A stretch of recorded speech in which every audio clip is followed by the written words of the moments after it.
अगर कहानी अच्छी लगे तो लाइक, कमेंट, सब्सक्राइब जरूर करना। चलते हैं कहानी में। अगली सुबह कांची जब अपने बेडरूम से निकलकर जाने को हुई तो अमृता जी ने कांची से कहा, रसमलाई कहाँ जा रही आप? अपनी मम्मा की आवाज सुन कांची के कदम रुक गए और उसने पीछे मुड़कर देखा तो अमृता जी बहुत ही गुस्से में दिख रही थी। अपनी मम्मा को पहली बार इतनी गुस्से में देख कांची हैरान होते हुए अपनी मम्मा के पास आकर अपनी मम्मा से पूछा, क्या हुआ मामा? आप इतनी गुस्से में क्यों हैं? किसी ने कुछ कहा है क्या आपसे? अमृता जी अपनी बेटी का मासूम सा चेहरा देखकर अपने गुस्से को भूल गई, क्योंकि कांची उनकी जान और जिंदगी थी। वो अपनी बेटी के चेहरे पर हाथ रखते हुए कहा, हमारे गुस्से की वजह आप है रसमलाई। कांची हैरान होते हुए अपनी मम्मा से कहा, मैं समझी नहीं मामा, आप कहना क्या चाहती है? अमृता जी अपनी बेटी की आंखों में देखते हुए अपनी बेटी से कहा, सोनाली जी ने फोन किया था और उन्होंने कहा कि आपने उनके साथ बदतमीजी की है, इसलिए वह आपका और रणवीर का रिश्ता तोड़ रही है। आपके रणवीर के बीच में क्या हुआ है? रसमलाई अपनी माँ का सवाल सुन कांची की आंखों में आंसू आ गए। कांची अपनी माँ के सीने से लगते हुए अपनी माँ से कहा, मामा रिश्ते उन्होंने नहीं, मैंने खत्म किया है। मैंने गलत इंसान से प्यार किया था, उसे इंसान भी कहना गलत होगा। अमृता जी हैरान हो गई और उन्हें अपनी बेटी की हार्ट बीट सुनाई दे रही थी, क्योंकि कांची की हार्ट बीट बहुत ही ज्यादा तेज चल रही थी। कांची अपने हाथों को अमृता जी के चारों तरफ लपेटकर अमृता जी से कहा, मामा आप तो जानती थी ना मैं रणवीर से और आपसे कितना प्यार करती थी। आप दोनों ही मेरी जिंदगी थे, लेकिन रणवीर ने मुझे धोखा दिया। इतना कहकर कांची अमृता जी को सब कुछ बता दिया। कांची की बातें सुन अमृता जी के सिर पर जैसे किसी ने हथौड़ा मारा हो। वो हैरानी से आंसू भरी आंखों से अपनी बेटी को देख रही थी, जो एक हफ्ते से इतने सारे दर्द से अकेले डील कर रही थी। कांची काव्यांश के बारे में सोचते हुए अमृता जी से कहा, मामा मैंने फैसला लिया है कि मैं उसी डेट को शादी जरूर करूंगी जिस डेट को मैं रणवीर से शादी करने को तैयार थी, लेकिन रणवीर की जगह वही इंसान होगा जिसके साथ मैंने नाइट स्पेंड की है। अमृता जी को एक और बहुत बड़ा शौक लगा।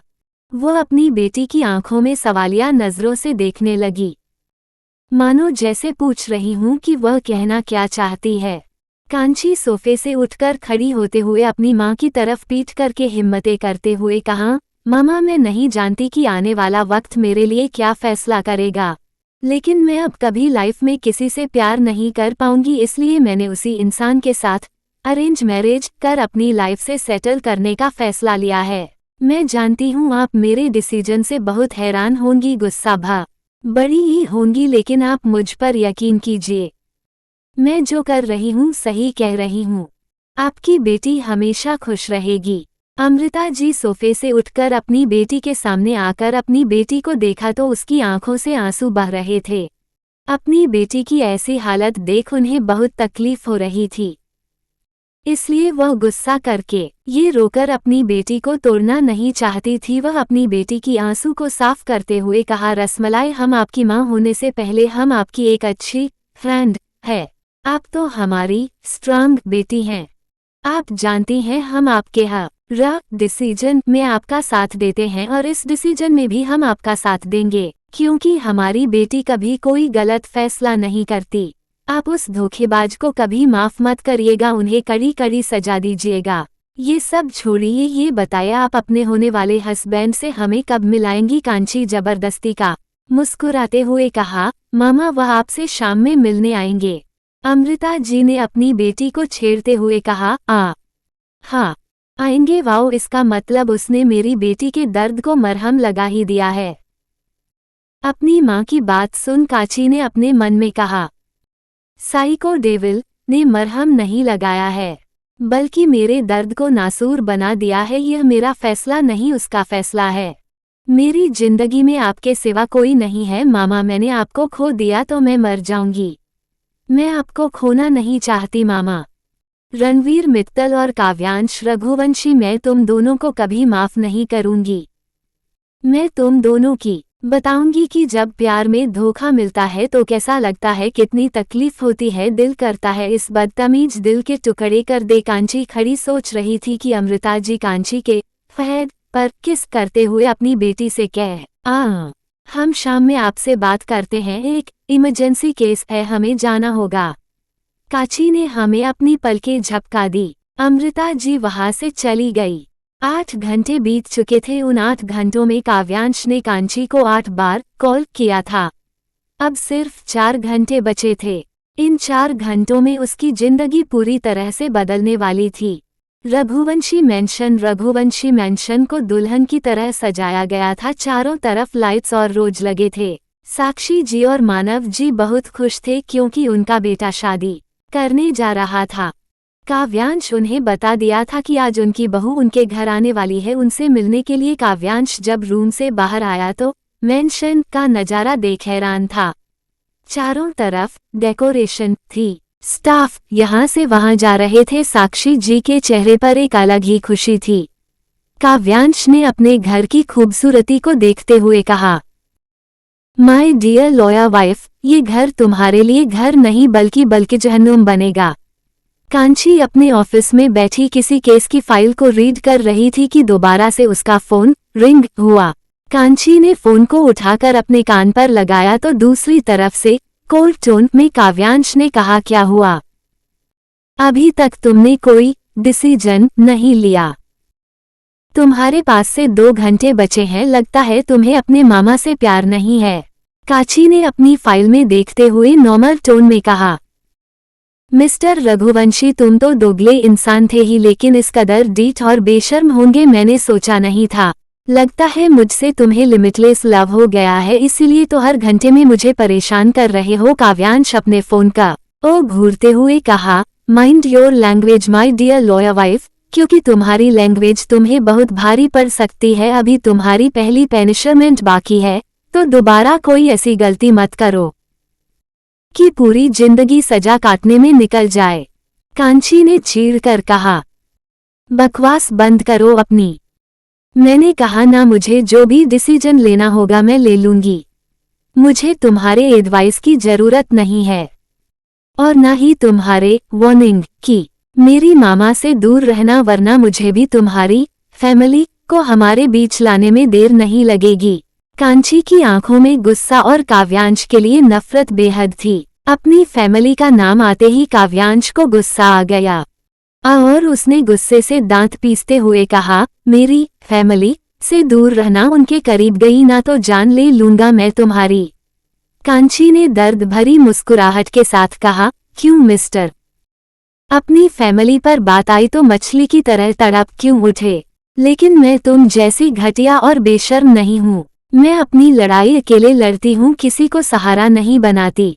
टेंशन मत लो, तुम्हारी फैमिली तक नहीं जाऊंगी, लेकिन याद रखना शादी के बाद तुम्हारी जिंदगी जहन्नुम जरूर बनाऊंगी। इतना कहकर कांची ने फोन को रख दिया। काव्यांश अपने ऑफिस में चेयर पर बैठा मुस्कुरा रहा था। आज पहली बार किसी ने उसे चुप कराया था और उसे उसकी टोन में जवाब दिया था। काव्यांश ने खुद से कहा, मजा आएगा अपनी जंगली बिल्ली के साथ खेलने में और वह तो वक्त बताएगा। माय डियर लॉयर वाइफ, कि कौन किसकी जिंदगी को जहन्नुम और जन्नत बनाता है। इतना कहकर काव्यांश किसी को कॉल लगाकर कहा, प्रोजेक्ट की तैयारी शुरू करो। प्रॉब्लम सॉल्व हो गई। फोन की दूसरी साइड वाला शख्स बहुत ही ज्यादा हैरान हो गया। वह जैसे ही कुछ कहने को हुआ तभी उसे टू की आवाज सुनाई दी। इसका मतलब कि फोन कट चुका है। क्या कांची काव्यांश से शादी कर लेगी? काव्यांश कांची से शादी क्यों करना चाहता था? आप सभी रीडर से शिकायत है, आप सभी नॉवेल रीड करने के बाद न तो कमेंट करते हैं और न ही अपना रिव्यू दे रहे हैं। क्या नॉवेल बहुत बुरी है? 121 फर्स्ट्स 141 PM MA दिल। शाम का वक्त। इस वक्त उदयपुर में हर कोई अपनी रेडियो पर कोई ना कोई गाना सुनता था। कोई रेडियो पर सुनता था तो कोई अपनी कार की FM पर सुनता था। तभी एक प्यारी सी आवाज FM पर सुनाई दी। उस आवाज ने कहा, मैं जानती हूँ आप सभी दिल्ली इस वक्त आरजे निधि की वॉइस सुनते हैं, लेकिन आज मैं आरजे निधि की जगह हूँ क्योंकि मुझे किसी खास इंसान से कुछ कहना है। आप मुझे सुन रहे होंगे। आप चाहते थे ना मैं अपने प्यार का इजहार पूरी दुनिया के सामने करूँ, तो मैं आज करती हूँ। मैं कांची अग्रवाल आपसे बहुत प्यार करती हूँ मिस्टर काव्यांश रघुवंशी, आप मेरी जिंदगी है और मैं आपसे शादी करना चाहती हूँ। मैं जानती हूँ आप मुझसे नाराज हैं, लेकिन आपकी यह महबूबा आपका इंतजार कर रही है। अगर आप मुझसे प्यार करते हैं तो मैं आपका लविंग कैफे में इंतजार कर रही हूँ, प्लीज आ जाइएगा। एक बार फिर से आई लव यू काव्यांश। काव्यांश जो कार ड्राइव कर रहा था, अपना नाम सुनकर उसने कार पर ब्रेक मार दी। वो बहुत ही ज्यादा हैरान था। उसे लगा नहीं था कि कांची इतनी बड़ी प्रॉब्लम को इतनी आसानी से सॉल्व कर लेगी। उसने वाकई में पूरी दुनिया के सामने अपने प्यार का इजहार किया और उससे शादी करने के लिए प्रपोज किया। वह रोड के किनारे एफएम आती आवाज सुन रहा था कि उसका फोन रिंग हुआ। उसने फोन उठाकर कान से लगाया तो उसे एक प्यारी सी आवाज आई, मुझे तुमसे मिलना है अभी। काव्यांश ने एटीट्यूड से कहा, मैं तुम्हारा नौकर नहीं हूं जो तुम्हारे बुलाने पर आऊंगा तुमसे मिलने। मुझसे मिलने के लिए तुम्हें अपॉइंटमेंट लेना पड़ेगा। कांची जो कॉफी पी रही थी वो कॉफी भी आज बहुत कड़वी लग रही थी। उसका पूरा गला कड़वा हो चुका था। उसने तंज कसते हुए काव्यांश से कहा, एक काम क्यों नहीं करते? तुम किसी नौकरानी से ही शादी कर लो, तुम पर सूट करेगी वैसी लड़की। एक नौकर के साथ नौरानी ही अच्छी लगती है। मुझे कंट्रोल करने की कोशिश मत करो मिस्टर काव्यांश रघुवंशी। मैं खामोश जरूर हूँ, लेकिन डरपोक नहीं हूँ। आखिरी बार तुमसे कह रही हूँ, अगर तुम मुझसे मिलने नहीं आए तो भाड़ में गए तुम और भाड़ में गई तुम्हारी शादी। इतना कहकर कांची ने फोन को रख दिया। निधि कांची को देख मुस्कुराते हुए कहा, क्या बात है, तूने तो दी काव्यांश रघुवंशी की अच्छे से बेइज्जती की है। जिसके सामने कोई मुंह खोलने की हिम्मत नहीं करता, तूने तो उसे क्या क्या कह डाला। वैसे मेरी तीखी मिर्च तेरी उसकी मुलाकात कब हुई? लेकिन एक बात है, मैं तो बहुत खुश हूं कि उस छछूदर ने तुम्हारा साथ छोड़ा। तुम्हें तो पता है मुझे शुरू से ही वो जहर लगता था। पता नहीं कैसे तुम उसके प्यार में पड़ गई थी। कुछ तो नहीं था उसमें, न ज्यादा हैंडसम था, न ही अमीर था और न ही उसकी कुछ खास पर्सनैलिटी थी। कांची कॉफी का सिप लेते हुए कहा, हो गई तुम्हारा बकवास। जैसा भी था मैं प्यार करती थी उससे। प्यार रिच हैंडसम और पर्सनैलिटी नहीं देखता, बस हो जाता है। लेकिन शायद उस कमीने को मेरा प्यार रास नहीं आया, इसलिए उसने मुझे धोखा दिया। मैं उसे वह सजा दूंगी जो उसने कभी सोचा नहीं होगा। मैं प्यार करना जानती हूँ, तो प्यार में तड़पाना भी। कांची की आंखें में जुनूने नफरत थी। निधि ने कांची के चेहरे को देखते हुए कहा, उम्मीद करती हूँ कि तुम्हारा ये साइको डेविल तुम्हें इतना प्यार करे तुम कमीने के धोखे को भूल जाओ। लेकिन साइको डेविल की भी कुछ अच्छी इमेज नहीं है। मैंने सुना है वो लड़कियों से बहुत दूर रहता है। लोग ये भी कहते हैं वो गे है। पता नहीं क्या सच है। अब उसके साथ रहने के बाद तुम्हें पता चलेगा कि वो गे है या नॉर्मल इंसान। निधि ने अपना पर्स उठाते हुए कहा, मैं चलती हूँ, मुझे काम है। कांची ने उसे हग किया और वो वहां से चली गई। कांची लविंग कैफे में बैठी 2 घंटे से काव्यांश का इंतजार कर रही थी। उसे इस तरह इंतजार करना बहुत ही इंसल्टिंग फील हो रहा था। उसे अपनी हालत पर तरस भी आ रहा था। उसे जिंदगी में इंतजार के सिवा कुछ नहीं मिला था। वह हमेशा इंतजार करती आई थी, पहले रणवीर का और आज वह काव्यांश का भी इंतजार कर रही थी। अपनी सोच की दुनिया में खोई हुई थी कि तभी काव्यांश चेयर खींचकर उसके सामने बैठे हुए कोयखा, क्या हुआ माय डियर वाइफ, किसके ख्यालों में खोई हो? मैंने कहा था ना किसी के बारे में मत सोचना। कांची के आंखों में आंसू था। उसने अपनी पलकें उठाई तो काव्यांश कांची के आंखों में नमी देख चौंक गया। उसे एक पल के लिए अपने अंदर कुछ खाली सा महसूस हुआ। कांची ने अपने आप को कंट्रोल करते हुए कहा, तुमने जैसे कहा मैंने कर दिया, लेकिन अब मेरी शर्तें तुम सुनो। मैं तुमसे शादी करने के लिए तैयार हूँ, लेकिन कभी मैं तुम्हारे बच्चे की माँ नहीं बनूंगी और न ही हमारे बीच कभी कोई रिलेशनशिप होगा। हम सिर्फ नाम के हस्बैंड और वाइफ होंगे। हमारे बीच कभी कोई फिजिकल रिलेशन नहीं होगा। काव्यांश एक्सप्रेशन लेस चेहरे से कांच की बातें सुन रहा था। वह पैरों को क्रॉस कर बैठा कांची के चेहरे को देखे जा रहा था। कांची हैंडबैग से पेपर निकालकर टेबल पर रखते हुए कहा, इस पेपर में साफ साफ लिखा है कि मैं कभी तुम्हारे बच्चे की मां नहीं बनूंगी और ना ही हमारे बीच कभी फिजिकल रिलेशन होगा। अगर तुम्हें मेरी दोनों शर्तें मंजूर है तो मैं तुमसे शादी के लिए तैयार हूँ। काव्यांश ने कांची को देखते हुए कहा, माय डियर वाइफ, तुम्हें लगता है मैं तुम्हारी ये 2 शर्तें मारूंगा? मैं तुमसे प्यार करता हूँ। तुम मेरा इश्क हो, तुमसे दूर रहना नामुमकिन है और तुम मुझे ये फालतू की शर्तें सुना रही हो। कांची का दिमाग खराब हो चुका था। कांची ने गुस्से से खड़े होते हुए चिल्लाते कहा, तुम चाहते क्या? कांची जिस चेयर पर बैठी वह जमीन पर गिर गई। कांची ने काव्यांश को गुस्से से घूरकर चिल्लाते हुए कहा, मैं पागल दिखती हूँ तुम्हें? तुम जो कहते गए मैं करती जा रही हूँ। मैं तुम्हारे कहने पर बेशर्म बन गई लड़की होते हुए भी पूरी दुनिया के सामने तुम्हें प्रपोज किया, शादी के लिए पूछा। जिस इंसान को मैं जानती तक नहीं उसे शादी करने के लिए तैयार हो गई। इतना सब कुछ करने के बावजूद तुम मेरी 2 शर्त नहीं मान सकते। आखिर तुम्हें मुझसे चाहिए क्या? तुम्हारी आंखों में मुझे कहीं भी अपने लिए प्यार नहीं दिखता और कोई भी इंसान कुछ दिन पहले इंसान के लिए पागल नहीं हो जाता। 4 मुझसे शादी करना तुम्हारा कोई मकसद है? अपने करियर की लाइफ से तो मैं इतना तो जान चुकी हूँ कि कोई भी इंसान किसी को बिना मतलब के नहीं मिलता। मेरा पहला प्यार भी मुझसे मतलब से मिला था क्योंकि उसे हाईवे की जमीन चाहिए थी। तुम्हें भी हो सकता है मेरे हाईवे की जमीन ही चाहिए या कुछ और होगा। मुझे ना उस जमीन से कोई लगाव था और ना ही किसी और से, इसलिए मैंने उसके नेगेटिव साइड इग्नोर किया क्योंकि मैं उसे प्यार करने लगी थी। लेकिन मैं तुमसे प्यार नहीं करती, इसलिए तुम्हारी हर नेगेटिव और पॉजिटिव साइड को देखती हूँ। थक गई हूँ मैं भी। मेरे अंदर भी दिल है, पत्थर की नहीं बनी हूँ मैं।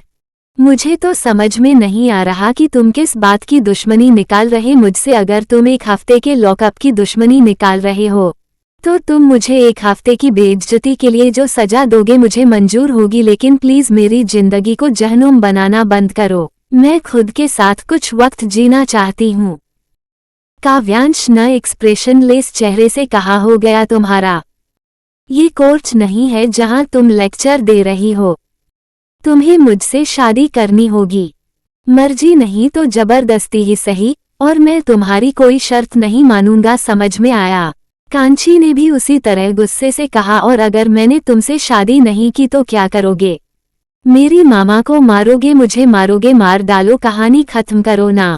थक गई मैं तुमसे और तुम्हारी धमकियों से। काव्यांश को गुस्सा आ गया क्योंकि आज से पहले किसी ने उससे इतनी ऊंची आवाज में बात नहीं की थी और उसने गुस्से से अपनी गन निकालकर कांची की तरफ पॉइंट करते हुए कहा, तुम मुझे हल्के में ले रही हो माय डियर वाइफ? मैं तुमसे शादी करने के लिए सारी लिमिट क्रॉस कर दूंगा।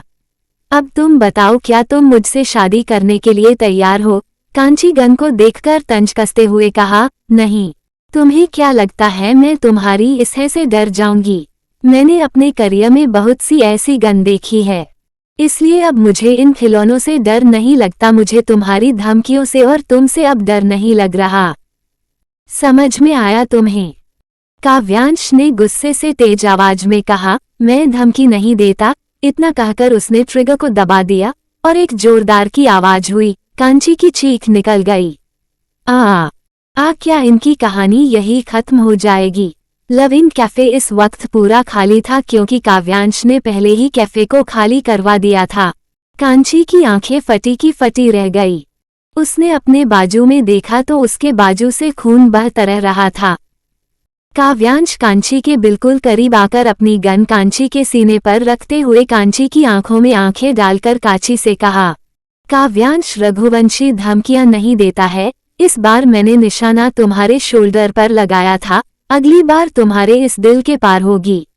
अब अगर तुमने छू-छा करने की कोशिश की ना तो याद रखना, दूसरी गोली तुम्हारे मामा के भेजे के पार होगी और तीसरी तुम्हारे। समझ में आया? इतना कहकर काव्यांश ने कांची के बाजू को पकड़ा जहां से बुलेट छूकर निकली थी उसके बाजू को कस कर पकड़कर दबाते हुए अपने साथ कांची को खींचकर ले जाने लगा। कांची तो शॉक थी। उसे लगा नहीं था कि काव्यांश उस पर गन चलाएगा। उसने काव्यांश की धमकी को बहुत हल्के में लिया था, लेकिन वो भूल गई थी कि उसके सामने सच में एक साइको है। हॉस्पिटल। कांची ने व्हाइट शर्ट और ब्लैक जीन्स पहना था। डॉक्टर ने कांची की शर्ट को कैंची से काटकर उसकी बैंडेज की थी, तो वही काव्यांश एक्सप्रेशन लेस फेस से कांची को घूरे जा रहा था। वह सोफे पर ऐसे बैठा था जैसे वह कहीं का प्राइम मिनिस्टर हो। डॉक्टर कांची की बैंडेज कर रूम से चला गया। काव्यांश कांची के पास आकर कांची की छीन को अपने इंडेक्स फिंगर से उठाते हुए प्यार से पूछा, नाराज हो? कांची अपना मुंह काव्यांश की तरफ से फेरते हुए कहा, डोंट टच। काव्यांश ने गुस्से से कांची के छीन को कसकर पकड़कर दबाते हुए कांची के चेहरे को अपने सामने कर कहा, क्या एक और गोली खानी है जो मुझे एटीट्यूड दे रही हो? मुझे गुस्सा दिलाना बंद करो। कांची गुस्से से काव्यांश की आंखों में घूर रही थी। कांची को अपनी छीन में दर्द महसूस हो रहा था। उसे ऐसे लग रहा जैसे काव्यांश की उंगलियां उसकी छीन की हड्डी तोड़ देंगी। काव्यांश अपनी जैकेट को उतारकर कांची के ऊपर डाल दिया। कांची ने अपने राइट हैंड से जैकेट को उतारकर फेंक दिया और चीखते हुए कहा, मुझ पर हक जताना बंद करो, मैं तुम्हारी कुछ नहीं लगती, समझे तुम? काव्यांश ने गुस्से से कांची के जबड़े को दबोचा और फिर कांची के चेहरे को बिल्कुल अपने करीब कर कांची से कहा, तुम मेरी सब कुछ लगती हो, तुम्हारी सास पर, तुम्हारे वजूद पर सिर्फ मेरा हक है। और एक इम्पोर्टेंट बात, आज के बाद तुम कभी भी ऐसे ड्रेस नहीं पहनोगी जब तक मैं तुम्हें परमिशन ना दूं। इतना कहकर काव्यांश कांची से दूर हो गया। काव्यांश ने एक नज़र कांची को एक हाथ जिसकी नजरें झुकी थी। काव्यांश कांची की कलाई को कसकर पकड़कर खींचते हुए अपने साथ लेकर जाने लगा। कांची बिल्कुल खामोश थी। वह दोनों कार में बैठे थे। कार में भयानक खामोशी थी। उस खामोशी को काव्यांश की खतरनाक आवाज ने तोड़ते हुए कहा, तुम्हें नए कपड़े की जरूरत है क्योंकि तुम अभी मॉम और डैड से मिलने जा रही हो मेरे साथ। कांची फिर भी खामोश थी। उसने एक वर्ड भी कुछ नहीं कहा। बस उसकी वह नीली आंखें भरी थी और जिस वजह से उसे अपना हाथ धुंधला दिखाई दे रहा था। कांची को इतना खामोश देख काव्यांश को अजीब लगा, क्योंकि वह जब से कांची से मिला था कांची कभी भी खामोश नहीं हुई थी, हमेशा उससे लड़ती और उस पर चिल्लाती रहती थी। काव्यांश ने कांची के चेहरे को अपनी तरफ करते हुए कांची से पूछा, क्या हुआ? क्या तुम मुझसे लड़ेगी नहीं? कांची ने सपाट लहजे में कहा, क्या फायदा तुमसे लड़कर, क्योंकि तुम जैसे पत्थर को ना तो मेरी बातें समझ में आ रही है और ना ही मेरे दर्द। तुम्हारे अंदर तो दिल ही नहीं है। तुम सच में एक साइको हो जिसे अपने सिवा कोई नहीं दिखता। मुझे तो अफसोस इस घड़ी का हो रहा है। जब मैं तुमसे मिली थी वो दिन मेरी जिंदगी का सबसे बुरा दिन था। जब मैं तुमसे टकराई थी, मुझे तो अपनी किस्मत पर भी तरस आ रहा है कि मैं तुम जैसे इंसान से मिली जिसे किसी के एहसास की कदर नहीं। कांची के एक एक वर्ड काव्यांश को चुभ रहे थे। जहां सभी लड़कियां उसके पास आने के लिए तरसती थी, उसके साथ शादी करने के लिए सपने देखती थी, वही कांची उसे अपने आप से दूर करने की कोशिश कर रही थी। ये लड़की वाकई में बहुत अलग थी। उसकी सोच से बहुत अलग। उनकी एक बड़े से मॉल के सामने रुकी। ड्राइवर ने कहा, मास्टर मॉल आ गया है। काव्यांश कार से बाहर आकर कांची की तरफ जाकर डोर ओपन कर कांची की कलाई को दोबारा से पकड़कर एक झटके से कार से बाहर निकालकर उसे खींचते हुए अपने साथ मॉल के अंदर लेकर चला गया। जब मॉल के अंदर आया तो सभी स्टाफ हाथ बांधे उसके सामने सिर झुकाकर खड़े हो गए। काव्यांश ने लेडीज स्टाफ से कहा, मैडम के लिए ट्रेडिशनल ड्रेस निकालो। कांची हैरानी से काव्यांश को देख रही थी। उसने काव्यांश को घूरते हुए धीमी आवाज में कहा, मुझे ट्रेडिशनल ड्रेस नहीं पसंद और ना ही मैं ट्रेडिशनल ड्रेस में कंफर्टेबल हूँ। मुझे वेस्टर्न ड्रेस चाहिए। काव्यांश कांची की बातों को इग्नोर करते हुए स्टाफ को खड़े देखकर थोड़ी तेज आवाज में कहा, सुनाई नहीं दिया क्या तुम्हें मैंने जो कहा है, जाओ यहाँ से। इतना कहकर उसने कांची को देखा और कहा, लेकिन मुझे ट्रेडिशनल ड्रेस ही पसंद और अब से तुम मेरी पसंद के कपड़े पहनूंगी। तुम मेरी हो इसलिए मेरे हिसाब से चलोगी। कांची ने दर्द से मुस्कुराते हुए कहा, कोशिश कर लो क्योंकि बहुत जल्द तुम जमीन पर मुंह के बल गिरोगे, और वैसे भी मैं तुम्हारी क्या किसी की भी नहीं हूं। इतना कहकर कांची ने पास में खड़ी एक स्टाफ से ड्रेस लेकर चेंजिंग रूम में चली गई। काव्यांश ने फोन लगाकर पूछा, क्या वह आ रहा है? फोन के दूसरी साइड से अरुण ने कहा, यस बॉस, कल उस महफिल में वह रहेगा और हमने सुना है वह उस महफिल की अदाकारा के साथ रात भी गुजारेगा। यही मौका उस कमीने को किडनैप करने का। काव्यांश कुछ कहता उससे पहले उसकी नजर सामने से आती कांची पर पड़ी, जो बहुत ही मुश्किल से उस लॉन्ग फ्रॉक को पहनकर चल पा रही थी, क्योंकि बार बार वह फ्रॉक उसके पैरों में फंसे जा रहे थे। कांची को देख काव्यांश देखता रह गया। कांची की नीली आंखें दूध जैसे रंग पर पिंक कलर का लॉन्ग फ्रॉक बहुत ही ज्यादा खूबसूरत लग रहा था। ऐसे लग रहा था जैसे कोई परी आसमान से उतरकर जमीन पर आई है। उसकी वह लंबे बाल हवा में लहरा रहे थे, वो बहुत ही ज्यादा प्यारी लग रही थी। कांची चलते चलते जैसे ही फंस कर गिरने को हुई, काव्यांश ने उसे जल्दी से जाकर थाम लिया। उसके हाथ कांची के पेट पर थे और कांची आगे की तरफ झुकी हुई थी। काव्यांश कांची को पकड़कर उठाते हुए कांची की कान में धीरे से कहा, अभी से तुम्हारा ये हाल है, आगे कैसे मुझे हैंडल कर पाओगी माय डियर वाइफ? कांची खड़े होते हुए अपने पेट पर से काव्यांश के हाथ को हटाते हुए कहा, मुझसे दूर रहा करो, बार बार मुझे टच करना बंद करो।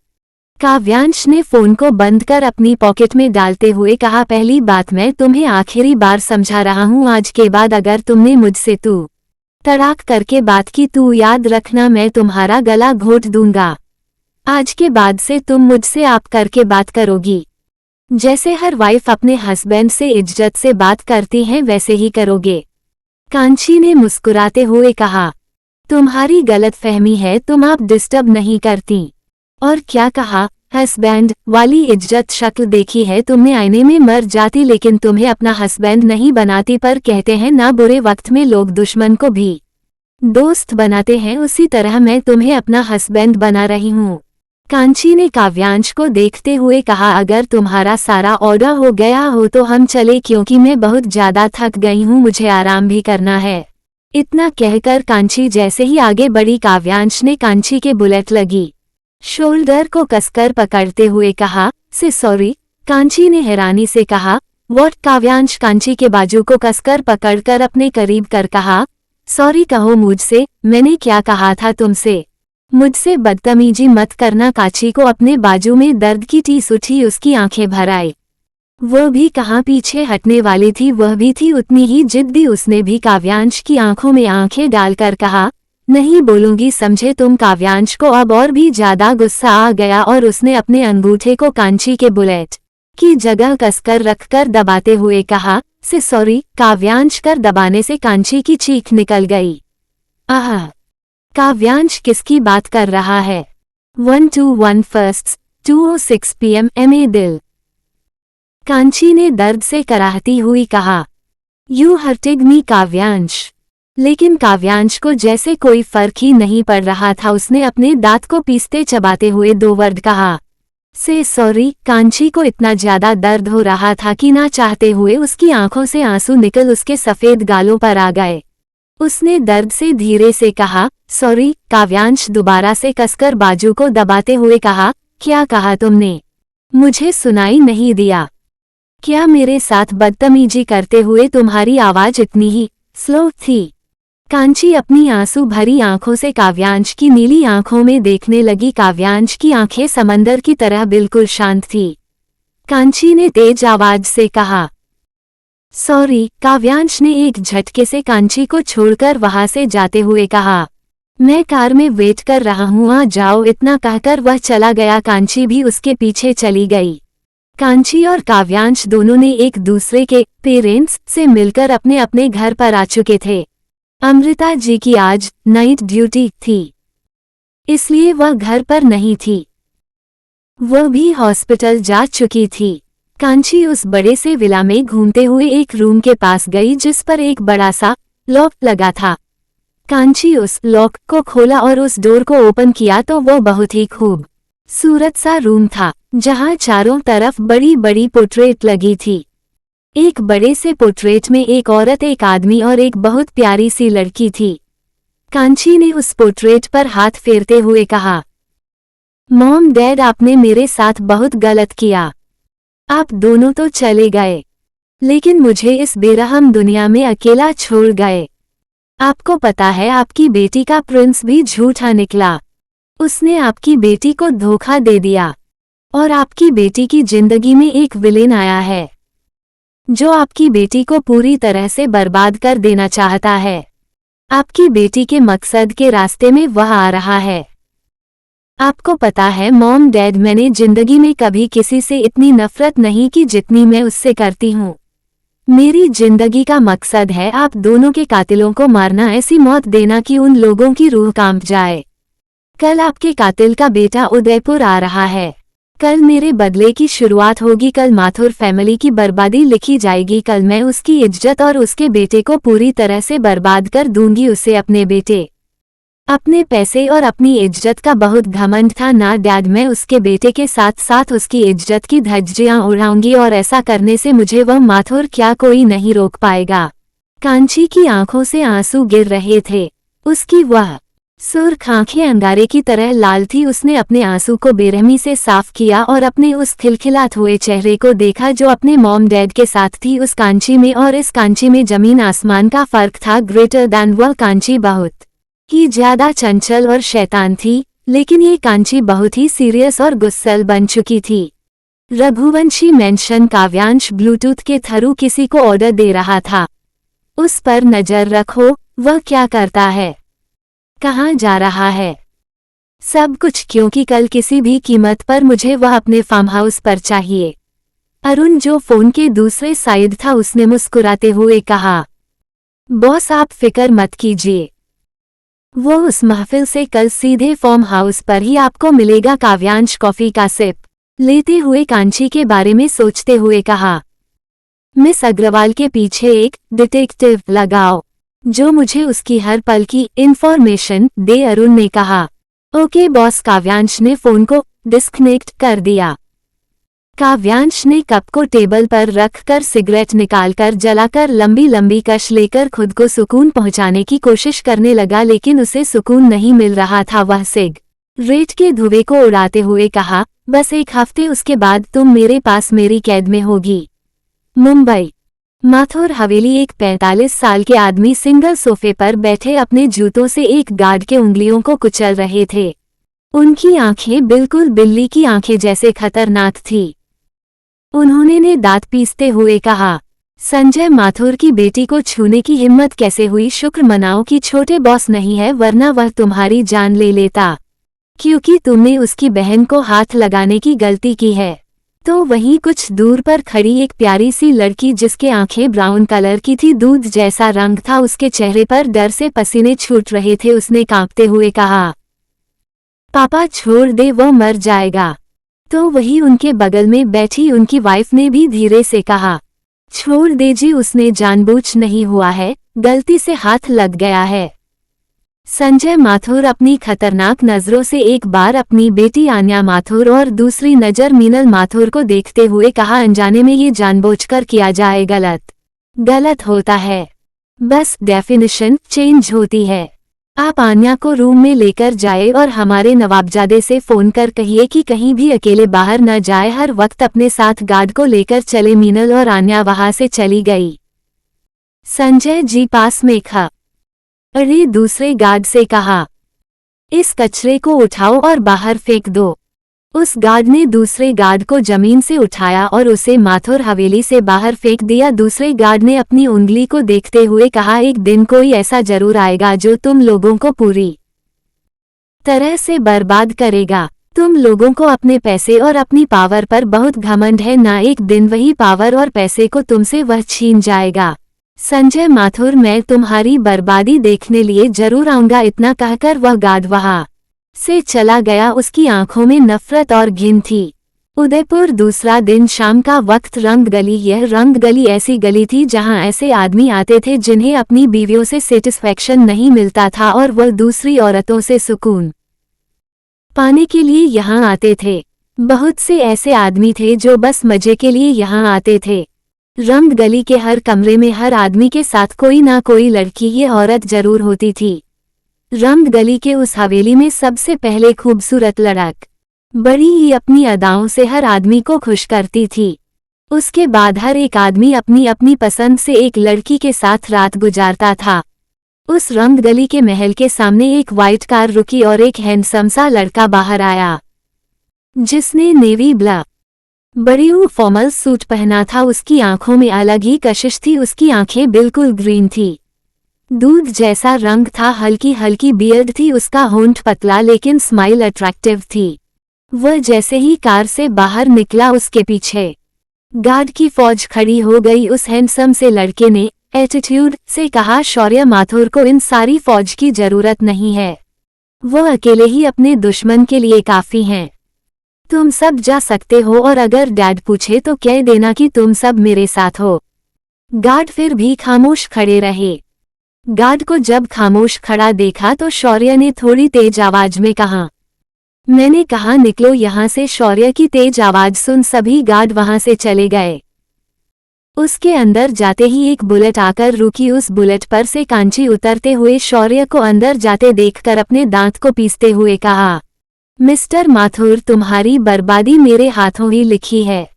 अगर पूरी दुनिया की फौज भी अपने सामने खड़ी कर लो ना, फिर भी तुम्हें मुझसे कोई नहीं बचा पाएगा। मैं तुम सबको एक एक कर बर्बाद करूंगी।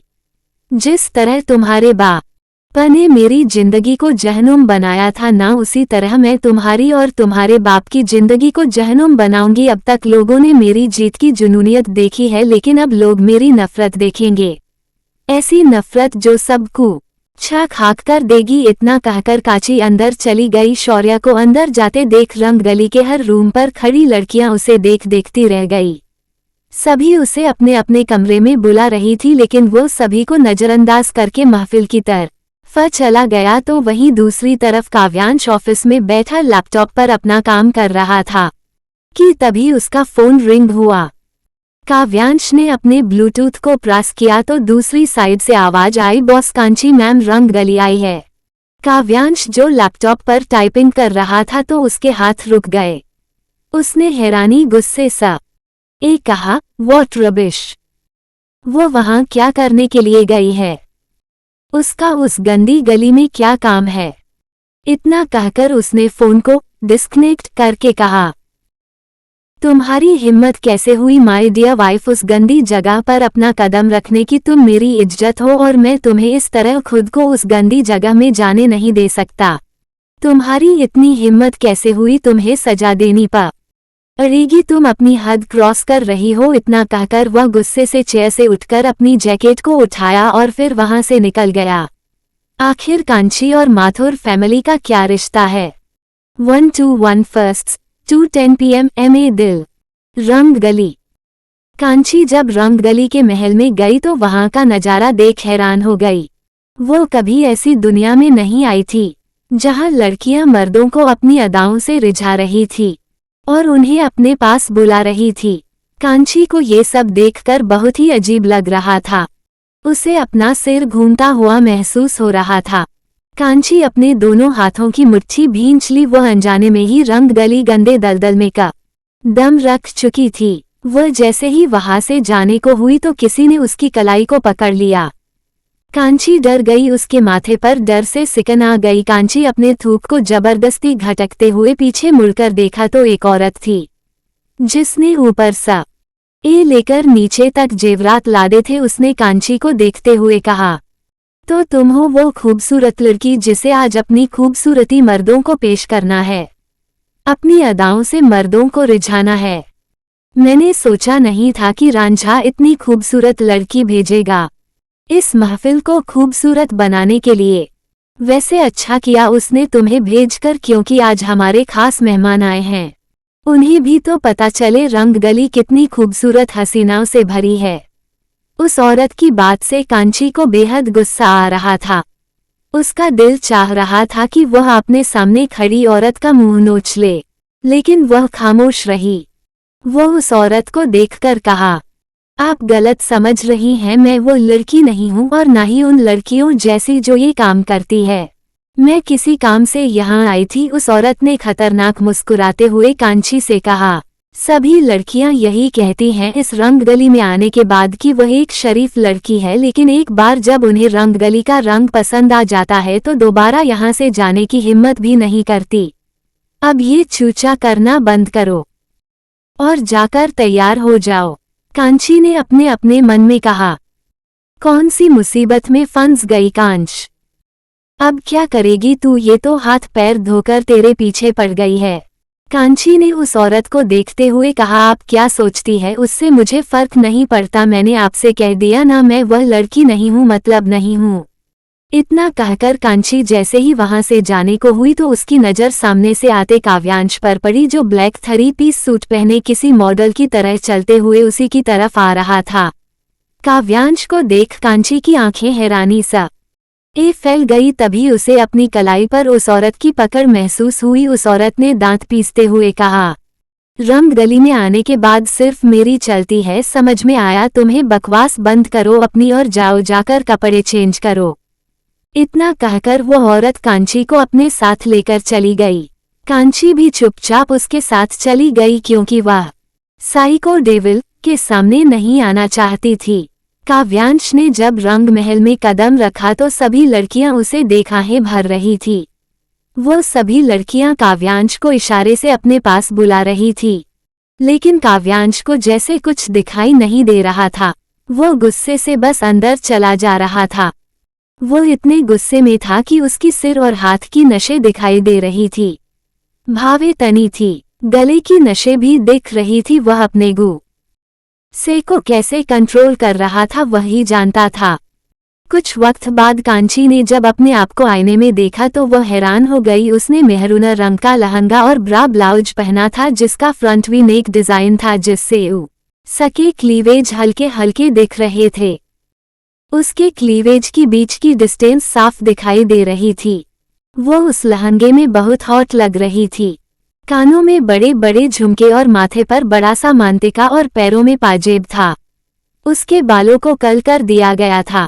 कांची बहुत ही अनकंफर्टेबल फील कर रही थी। उसकी वह नीली आंखें बिल्कुल लाल थी। उसकी वह आंखें देख ऐसा लग रहा था जैसे वह अपने आंसू को आंखों में नहीं आने देना चाहती थी। कांची जैसे ही वहां से जाने को हुई उसकी नज़र सामने खड़े काव्यांश पर पड़ी तो उसने काव्यांश को नफरत से देखते हुए कहा, तुम भी सभी मर्दों की तरह हो, जो दिखते कुछ और असलियत में कुछ और होते हैं। मुझसे प्यार के दावे करते हो और इस गंदी जगह पर अयाशी करने चले आए। मुझे तुमसे नफरत है mister Kavyansh Raghuvanshi, I hate you. Kanchi यह सब सोच ही रही थी कि तभी उसके हाथ को एक लड़की ने पकड़ खींचते हुए कहा, हाँ तुम्हें महफिल को देखना नहीं है बल्कि उसी महफिल में नाचना है, जाओ और मर्दों को एंटरटेन करो। कांची ने अपनी दांत पीस लिए। कांची को एक बड़े से घूंघट से ढका गया और उसे महफिल के बीच लाकर खड़ा कर दिया गया। कांची ने लहंगे से पीछे से मास्क निकालकर अपने चेहरे पर लगा लिया। मास्क कुछ इस तरह का डिजाइन किया था कि कपड़े पर बड़ी ही झालर लगी थी। कांची ने ये सब काव्यांश से बचने के लिए किया था।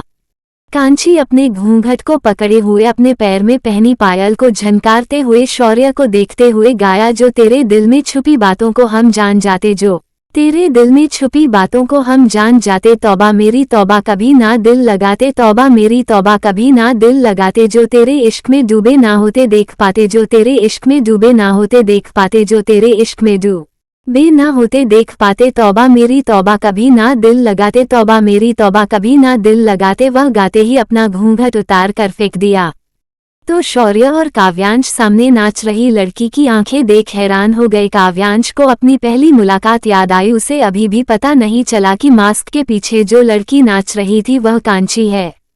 काव्यांश अपने हाथों में ड्रिंक लिए खड़ा अपने सामने नाच रही लड़की को घिन से देख रहा था। शौर्य सिगरेट की कश लेते हुए मुस्कुराते हुए कांची को देख रहा था। वह कांची की आंखों का दीवाना हो गया था। कांची गोल गोल घूमते गया। तेरी हर बात पे हर बार एतबार किया, खुद से भी ज्यादा सनम हमने तुझे प्यार किया, तूने अच्छा सिला मेरी वफा का यार दिया, बेवफाई ने तेरी जीते जी हमें मार दिया, तेरी आंखों में छुपे राज को अगर पढ़ पाते, तेरी आंखों में छुपे राज को अगर पढ़ पाते, तुझको हमराज मेरे यार ना हरगिज बनाते, तौबा मेरी तौबा कभी ना दिल लगाते, जो तेरे इश्क में डूबे ना होते देख पाते, तौबा मेरी तौबा कभी ना दिल लगाते, तौबा मेरी तौबा कभी ना दिल लगाते।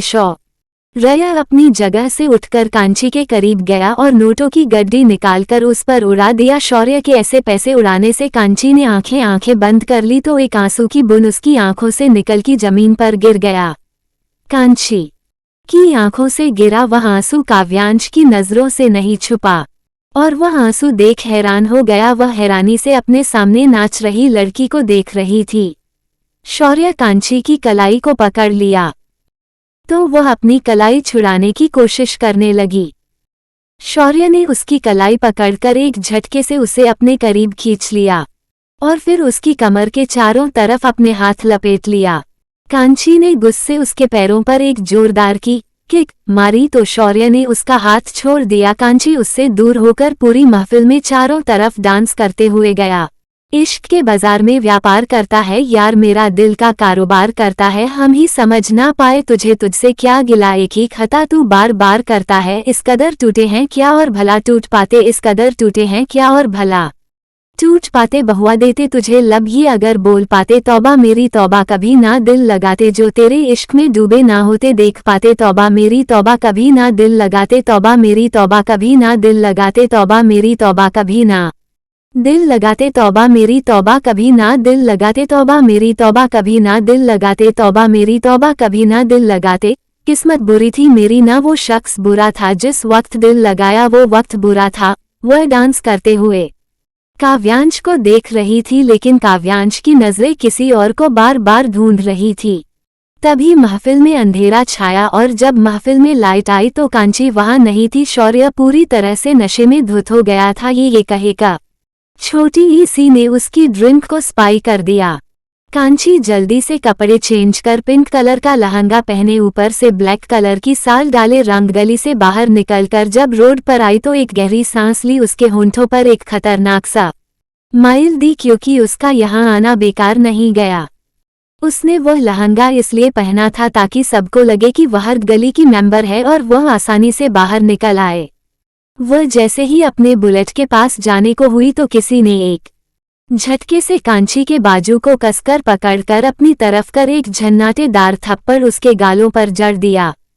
कांची उस थप्पड़ से शॉक्ड हो गई। उसे लगा जैसे उसका जबड़ा हिल गया, उसके होंठों के कोनों से खून आ गया। वह अपने सामने खड़े इंसान को आंसू भरी आंखों से देख रही थी। आखिर कांची को थप्पड़ किसने मारा था? अगर कहानी अच्छी लगे तो लाइक, कमेंट, सब्सक्राइब जरूर करना। मिलते हैं अगले पाठ में।